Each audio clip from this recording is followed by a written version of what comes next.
नमस्तेऽस्तु महामाये श्रीपीठे सुरपूजिते शङ्खचक्रगदाहस्ते महालक्ष्मी नमोऽस्तु ते। नमस्ते गरुडारूढे कोलासुरभयङ्करी सर्वपापहरे देवी महालक्ष्मी नमोऽस्तु ते। सर्वज्ञे सर्ववरदे सर्वदुष्टभयङ्करी सर्वदुःखहरे देवी महालक्ष्मी नमोऽस्तु ते।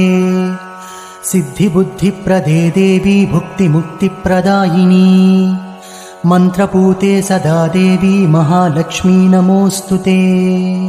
आद्यन्तरहिते देवी आदिशक्तिमहेश्वरी योगज्ञे योगसम्भूते महालक्ष्मी नमोऽस्तु ते।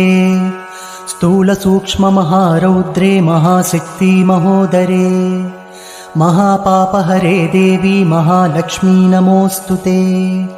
पद्मासनस्थिते देवी परब्रह्मस्वरूपिणी परमेशी जगन्मातः महालक्ष्मी नमोऽस्तु ते।